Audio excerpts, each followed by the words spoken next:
First up, saw you leaving Bramall Lane on crutches midweek. How's the ankle? Yeah, it's alright. Bit sore. Just went over on it, so you know me, one more game left, so just roll me out and then deal with everything in the break. So, looking like at the minute you can put your body through one more game before having a rest? One more game, mate, and then yeah, like I said, nice. It's kind of going to come at a good time. Obviously, we already knew that anyway, but even more of a good time. So I just think there's a few boys just get us out there, get us through the game, and then, like I say, do nothing for a few weeks. Apart from surgery and everything else, what are your plans for the World Cup break? Not a lot, mate. Literally just try and relax and let my body heal a little bit, enjoy a bit of time off. I was going to try and get away, but with the surgery, it's not really going to be feasible. So just chill out. Yeah, just make the most of not having to play every 3 days.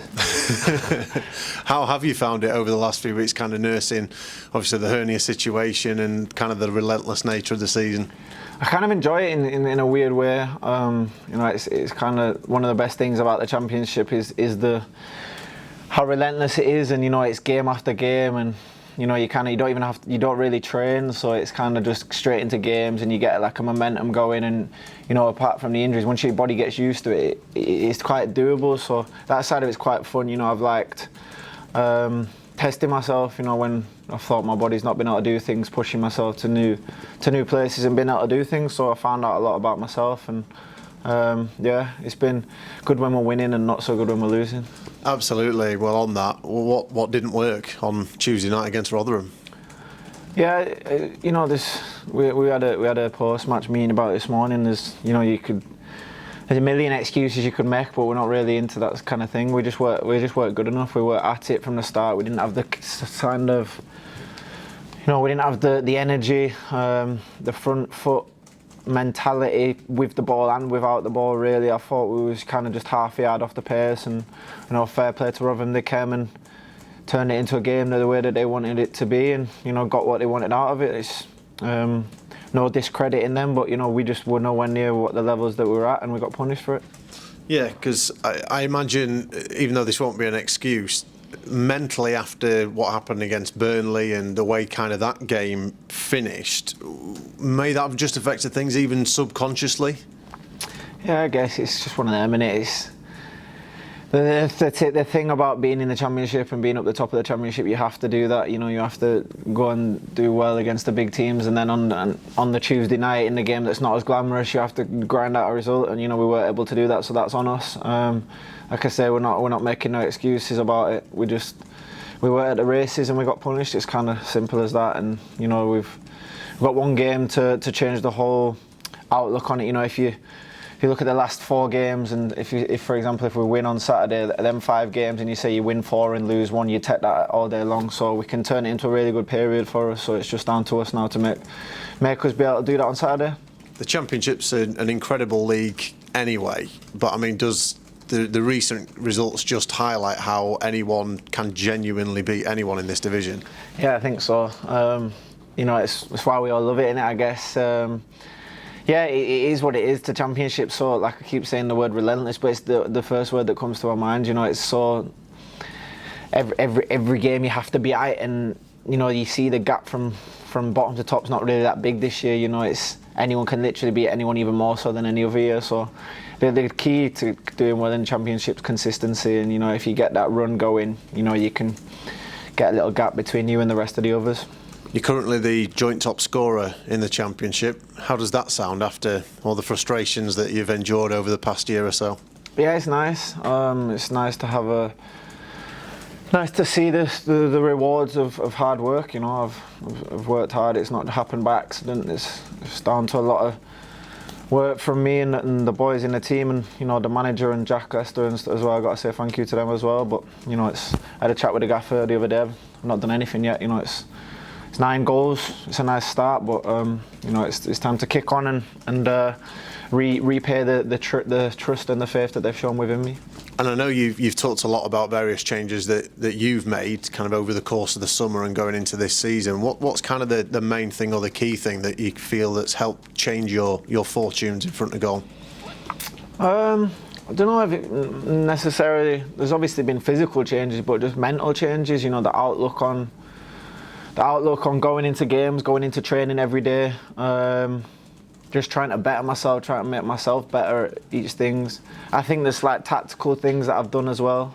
Tried to stay in and around the box a lot more for things that have dropped. You know, a couple of goals this year that I've got that I wouldn't have got last year because I wouldn't have been in them same situations. And I feel like, you know, every game I'm getting chances now. I'm getting in the right positions, and you know, as a striker, that's what you want. You want 3, 4, 5 shots on target every game. So, but yeah, you know, physically, I'm looking after myself a lot more recovery-wise, and I need to at the minute. Anyway, I don't have much choice, but yeah, just taking everything a lot more.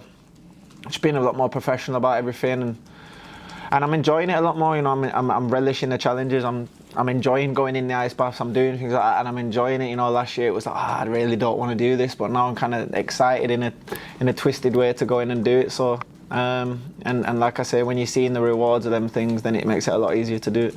You seem a happier, relaxed character. Is that fair to say? Definitely, yeah. Like I say, my mental side of it is one of the things that. My outlook on everything really has changed a little bit. A lot more appreciative of good form and of good times happening. You know, a lot of time before my career, it was all kind of just on a steady rise going up, and then, you know, when you have the dips, it makes you appreciate the good times more and enjoy them while I'm in the moment. You know, I used to just think that it was always just going to be peaches and roses, and obviously there's going to be bad times as well. So yeah, definitely I'm a lot more happy now. Is that through the kind of management and coaching staff? Have you seen any professionals like psychologists or anything like that? Have those kind of people helped you? No, just I've spoke with the gaffer a lot. The gaffer and Jack have been really good with me, you know, I think. Jack especially, we've had a lot of good conversations about everything in life and football and everything, and, you know, them two have really helped me a lot, you know, when they didn't really have to, you know, they've gone out of their way to go and do it, and, you know, it's helped me a lot, so I'm really thankful for them too. And Maka, of course, he'll get raging if I don't say him. I mean, they've made a big impact, clearly. It's coming up to a year now since Paul Eckenbottom and the coaching team took over. Just kind of how different is this place now to that time? Yeah, it's good. You know, they have made a big impact. You know, obviously, I've worked with Hecky before, so I knew exactly what Hecky was about, and I knew that, you know, his methods, and even when he was the under-23s manager here and the old manager was here, he would pull me for a chat. I've told you this before. He'd pull me for a chat and, you know, start hammering me when he's the 23s manager. You know, so me and Hecky have always had that relationship where he genuinely just wants the best for me. You know, I remember when he was at Hibs. I think he was at Hibs, and he rang me and spoke to me about when he'd see me on the TV and like what I needed to do. You know, so I think with the managing the coaching staff that are here now, they generally care about you, and they generally want you to be the best you can be, whether that be on the pitch or off the pitch. So the mood around the place, I think even you lot can see when you come in, is always good, and that's a lot down to the coaching staff. Cardiff away up next. Always an interesting one for you as a former Swan. Looking forward to it? Yeah, definitely. I'm sure I'll get a lovely reception like I always do down there. So it's exciting, but it's a big game for us. Like I say, going into the break, it's an unusual one.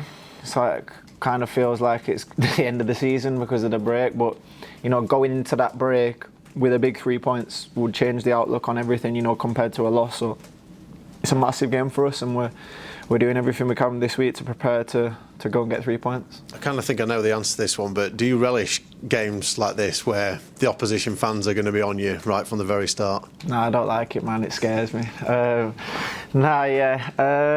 think that in lockdown especially, I think that was one thing for me that I found hard to kind of almost get up for games sometimes. You know, I was doing like 2 or 3 caffeine shots to try and get some adrenaline for the games, you know, because it didn't feel like football without, you know, whether it be our fans getting behind us or away fans hammering us, which, you know, I feel like it gets a little 2 to 5% out of me extra than what it does. So, you know, it's something I always relish. I enjoy hostile atmospheres and going into places like that. So, yeah, it should be fun. And just finally, with the World Cup upon us and a proud Scotland international, who you backing? Wales, Senegal, maybe? Yeah, I'm backing my friends. So all my boys who are playing in there, I want them to do well. Yeah, let's go with that. Are you looking forward to watching some of the games as well, though? Yeah, definitely. It's going to be strange. You know, I hadn't even really thought about it. Obviously, with all the games that we've had, you know, I kind of look at it just as a break. I hadn't really thought about the fact that it's going to be a World Cup. So, you know, hopefully, I don't know if Illy's been called up yet. Has that been? Yeah, not yet. So hopefully Illy, obviously, and then Davo as well. So just be watching out for my mates who have been called up, you know, buzzing for them to be able to play in such an unbelievable tournament.